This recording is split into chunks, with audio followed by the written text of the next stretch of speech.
क्योंकि हमारा आपका हाथ पैर सही सलामत है। हम फरसा लेकर के पहाड़ को गिरा सकते हैं। अगर ताकत है शरीर में तो फरसा लेकर के हम आप पहाड़ को गिरा सकते हैं, उसको खेत बना सकते हैं। लेकिन जब ताकतिया नहीं तो पहाड़ों पे जाके बैठू न पड़ू, खाली सोचते रह जाबू। काश अगर ताकत होता तो इस पहाड़ को गिरा करके खेत बना देते। और वही सोच लीजिए कि अगर आपके हाथ पैर में ताकत है तो परमात्मा की दुनिया में चल लीजिए। और जब हाथ में पैर में ताकत न रही तो का लठिया सहारा लेबू तो मजबूत कौन हो गए आप? वो लठिया मजबूत होगी। तब हमारे गुरु आपको नहीं कहते हैं कि उम्र का तकाजा न करिए। उम्र तो मेरे भाई बहन इंसान का थोड़ भी है, ज्यादा भी है।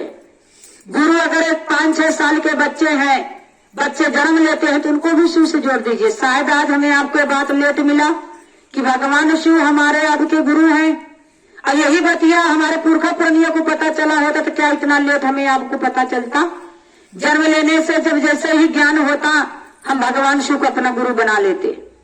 लेकिन इतना देर से आज कहते हैं ना कि बहुत ही देर से दरी पे आह के लगी थी, अब गुरु आते आते बहुत ही देर करी दी।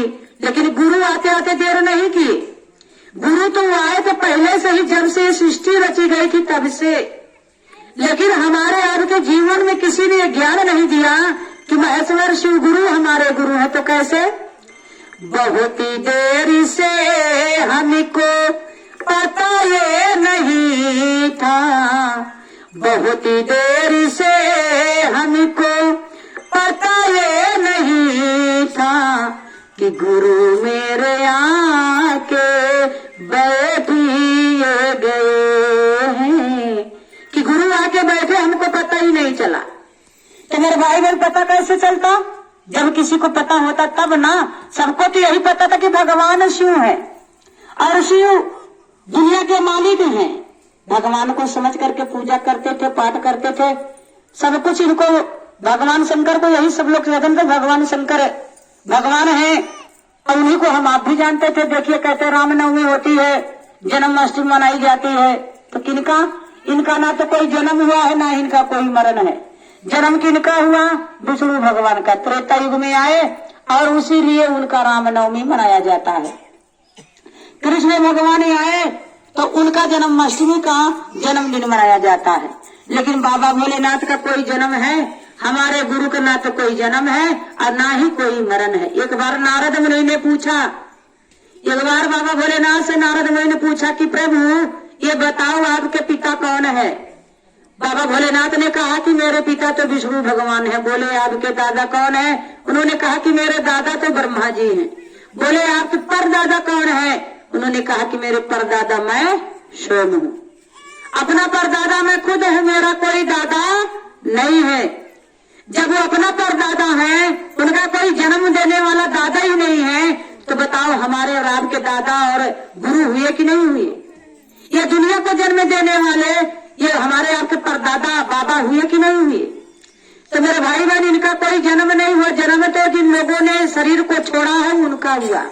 आत्मा इस धरती पे आती है तो मरने के लिए, क्योंकि प्रभु श्री रामचंद्र शरीर से आए, समाधि लेना पड़ा, शरीर को छोड़ना पड़ा।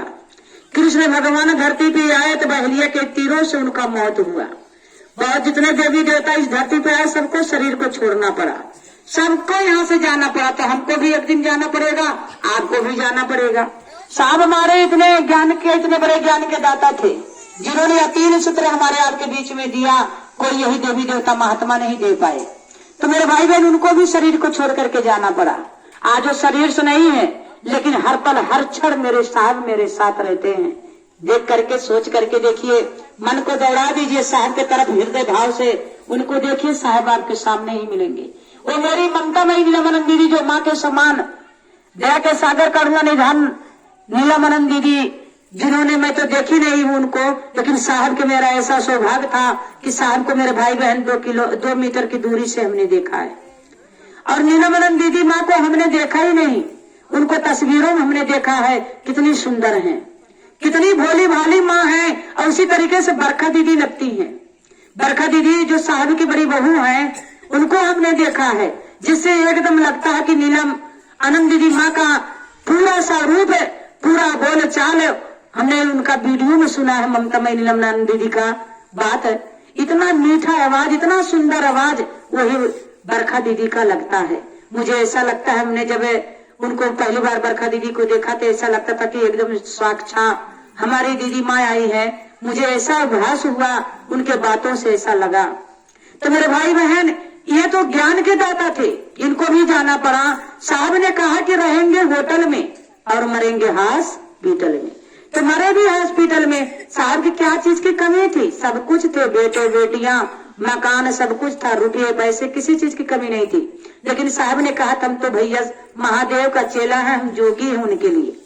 वो उनका निवास कहीं एक जगह नहीं होता था, जहाँ जाते वहीं रात हो जाता, फिर वहीं सुबह हो जाता। और मेरे भाई बहन, यही जीवन हमारा आपका है। पंछी सुबह उड़ती है ना, तो पता नहीं कहाँ कहाँ चली जाती है, लेकिन शाम ढलने से पहले वो अपने घोंसले के पास आ ही जाती है। यही हमारा आपका है कि हमने अभी तो गुरु बनाया है, अभी हाथ पैर चल रहा तो गुरु की दुनिया में चलने की ताकत मिल रही है। और जब हाथों पैर नहीं चलेगा तो क्या करेंगे? वही घरे से मजबूर हो जाएंगे, घरे से सुनेंगे। ऐसा दिन ना आए, समय रहते सुख गुरु बना लीजिए, क्योंकि संसार में कोई किसी का नहीं है। चलना गुरु की तरफ है तो समय से पहले अपने महेश्वर शिव गुरु को अपना गुरु बनाइए और दया चर्चा नमः शिवाय से अपने जीवन को आगे बढ़ाइए।